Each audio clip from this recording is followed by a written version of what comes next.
8 grade कक्षा 7 सामाजिक विज्ञान अध्याय 1 पर्यावरण। तो जी इसका पहला प्रश्न ही है, पर्यावरण से क्या आशय है। तो जी इसका आशय ये है कि पर्यावरण से आशय जो कुछ भी हम अपने आसपास देखते हैं या महसूस करते हैं, अर्थात किसी भी जीवित प्राणी के चारों ओर पाए जाने वाले लोग, स्थान, वस्तुएं एवं प्रकृति को पर्यावरण कहते हैं। दूसरा प्रश्न है कि प्राकृतिक पर्यावरण का निर्माण करने में कौन कौन से घटक सहायक होते हैं।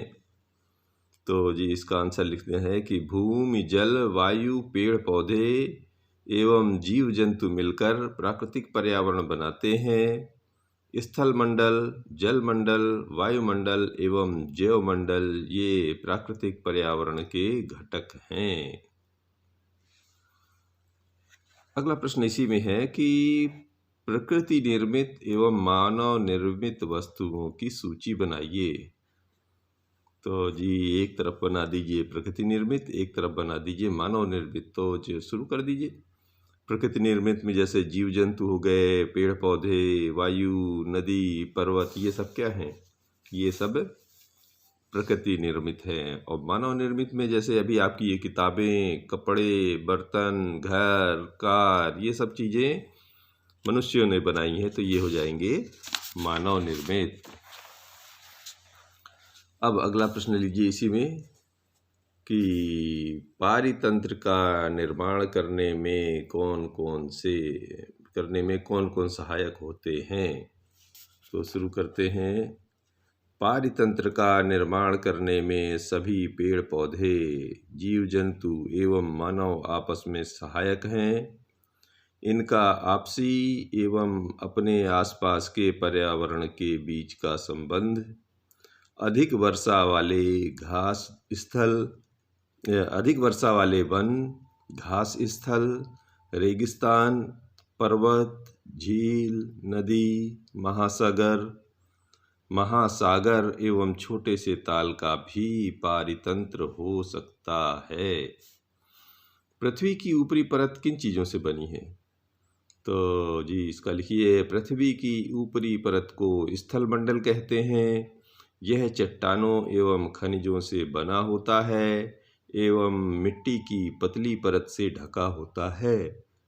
यह पहाड़, मैदान, घाटी आदि जैसी विभिन्न स्थलाकृतियों वाला विषम धरातल होता है। पादप एवं जीव जंतु मिलकर किसका निर्माण करते हैं। तो पादप एवं जीव जंतु मिलकर जैव मंडल या सजीव संसार का निर्माण करते हैं। यह पृथ्वी का वह संकीर्ण क्षेत्र है जहाँ स्थल, जल एवं वायु मिलकर जीवन को संभव बनाते हैं।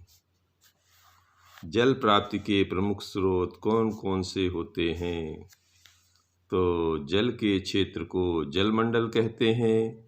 यह जल के विभिन्न स्रोतों जैसे नदी, झील, समुद्र, महासागर आदि जैसे विभिन्न जलाशयों से मिलकर बनता है।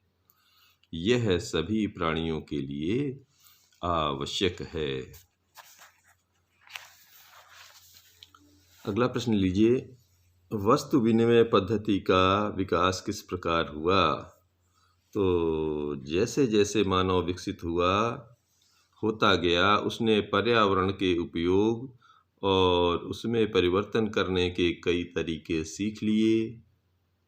उसने फसल उगाना, पशु पालना एवं स्थायी जीवन जीना सीख लिया। पहिए का आविष्कार हुआ, आवश्यकता से अधिक अन्न उपजाया गया। वस्तु विनिमय पद्धति का विकास हुआ, व्यापार आरंभ हुआ एवं वाणिज्य का विकास हुआ। इस प्रकार जी ये वस्तु विनिमय पद्धति का विकास होता चला गया। अगला प्रश्न लीजिए इसी में कि गर्मी के मौसम में कौन सा फल आपकी प्यास दूर करने में सहायक होता है। तो जी आप तो जानते ही हैं कि गर्मी के मौसम में रसीला तरबूज हमारी प्यास दूर करने में सहायक होता है। ये तो आप खूब खाते हैं हर हमेशा। और अगला प्रश्न ये है कि पर्यावरण को हमारे जीवन का मूल आधार क्यों माना गया है? तो इसका आंसर इस तरह है कि पर्यावरण हमारे जीवन का मूल आधार है। यह हमें सांस लेने के लिए हवा, पीने के लिए जल, खाने के लिए भोजन एवं रहने के लिए भूमि प्रदान करता है। धन्यवाद।